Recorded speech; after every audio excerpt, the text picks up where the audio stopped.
मैं अनिल जी आपके पास आऊंगा, अपने को अनम्यूट करिए। आप तो सारी कॉन्स्टिट्यूंसी हरियाणा की घूम चुके हैं। आपका आकलन हमारे लिए बहुत महत्वपूर्ण है। अब क्या लग रहा है आज जो संकल्प यात्रा, नया यात्रा निकली है, इसके बाद जो रिस्पांस मिला है? देखिए क्या है कि अभी ये जो पूरा का पूरा चुनाव है ये ना बिल्कुल साइंटिफिक हो गया है। और राहुल गांधी ने ये सारा का सारा काम क्यों किया ये जानने वाली बात है। और मैं बीजेपी को बेसिकली शुरू से जीटी रोड की पार्टी कहता रहा हूँ। इसको बेसिकली चुंगी की पार्टी कहते हैं हम। शहर से की एक हम्म, चुंगी से शुरू हुई, दूसरी में खत्म हो गई। हरियाणा में बीजेपी नाम की कोई पार्टी है भी नहीं, क्योंकि पार्टी जो है वो या तो दल बदलुओं की पार्टी है, या माइन माफिया है, या लीकर माफिया है। जो ओरिजिनली 12-15 लोग हैं उनको तो खट्टर साहब ने हाशिए पे लगा दिया है। हाँ, खट्टर साहब ये पार्टी जो है पूरी की पूरी इस तरह की है। लेकिन राहुल गांधी जो आजकल साइंटिफिक जो चल रहा है उसके हिसाब से ये लग रहा था कि अंबाला, यमुनानगर, कुरुक्षेत्र और थोड़ा सा हिस्सा करनाल का, इसमें कुछ सीटें शायद गड़बड़ हो सकती हैं। और गड़बड़ में ये है कि 2019 के चुनाव में पिछली बार इस पूरे इलाके में जो 12 सीटें हैं उसमें से 5 कांग्रेस के पास थी, 6 बीजेपी के पास थी। लेकिन अब की बार 12 और एक जेजेपी ने जीती थी। अब की बार लगता यह है कि ये सारी की सारी सीटें एक या दो सीट को छोड़ करके सारी कांग्रेस के पास जा रही हैं। और जीटी रोड पे जो टोटल सीटें हैं लगभग लगभग से अराउंड, अगर आप अंबाला, कुरुक्षेत्र और करनाल और सोनीपत को जोड़ लें तो 36 सीटें बैठती हैं हर लोकसभा में। एक 9 सीटें आती हैं विधानसभा की। तो इन 36 सीटों में जो गड़बड़ नजर आ रही थी कि कुछ सीटों पे हल्कापन है, तो राहुल गांधी के दौरे से राहुल गांधी ने सारा दौरा उस इलाके में किया है जहां कांग्रेस हल्की सी थोड़ी सी वीक नजर आ रही थी। आज उससे जो बूस्ट मिला है, और जो रैली में बोला भी है राहुल गांधी ने, दो बड़ी इंपॉर्टेंट बातें की हैं। पहले हम्म, राहुल गांधी दूसरी पार्टियों पे बात नहीं कर रहे थे। एक तो उन्होंने कहा ये जितनी छोटी पार्टियां हैं सब बीजेपी की एजेंट हैं और बीजेपी से मिली हुई हैं।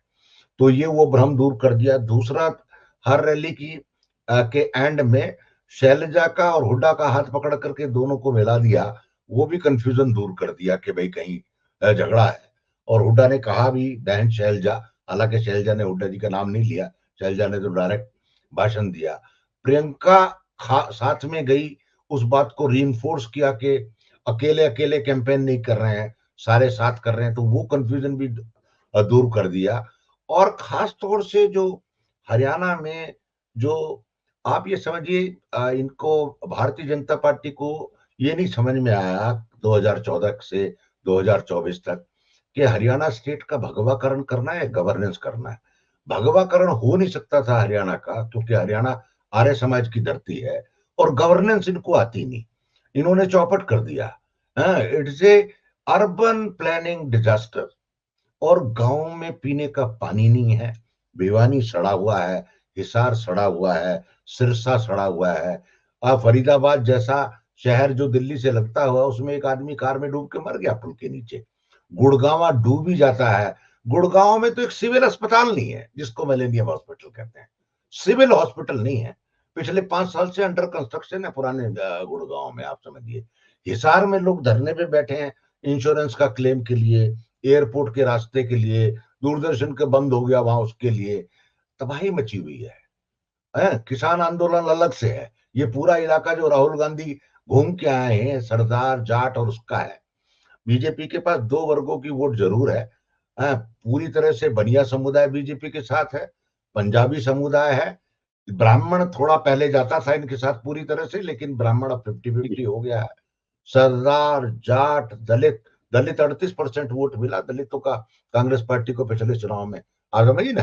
तो ये हालत जी, है। और लगभग लोग कहते हैं कि बीजेपी 5 सीट जीती है। मैं कहता हूँ बीजेपी 4 सीट जीती है। कुरुक्षेत्र की सीट को मैं नहीं मानता नवीन जिंदल खुद जीते हैं। वो कांग्रेस की है, क्योंकि अगर अभय चौटाला वहां नहीं खड़े होते, जिनको 70,000 वोट मिली, और सुशील गुप्ता को 24,000 वोट चाहिए था जीतने के लिए, तो वो कभी नहीं जीतते। हाँ, अभी हरियाणा में 3 नए लोग बीजेपी में आए हैं जो कि बीजेपी के नहीं है, जिनका इन्फ्लुएंस हो रहा है। उसमें नवीन जिंदल है, उसमें विनोद शर्मा है, और उसमें हमारे राव साहब हैं, इंद्रजीत साहब। ये नई तिकड़ी बनी है। और उसमें अभय सिंह चौटाला भी आ गया, गोपाल कांडा भी आ गया। तो ये जो है बहुतन जोगी मठ उजाड़ हो गया बीजेपी का मामला है। तो ये बिन फेरे हम तेरे वाले जितने नायक हैं, सबने इनका कूड़ा कर दिया बीजेपी का। तो बीजेपी को समझ में नहीं आ रहा जीतेंगे कहां से, और बीजेपी जीतेगी कुछ सीटें। तो साउथ हरियाणा में कुछ सीटें 11 के 12 के करीब सीटें हैं, 5-6 सीटें वहां से आ रही हैं, 3-4 फरीदाबाद, 3 या 2 फरीदाबाद की तरफ से आ रही हैं। बाकी सीटें कहां से एक एक फुट करके 11, 12, 13, 14, 15 तक निपटेंगे।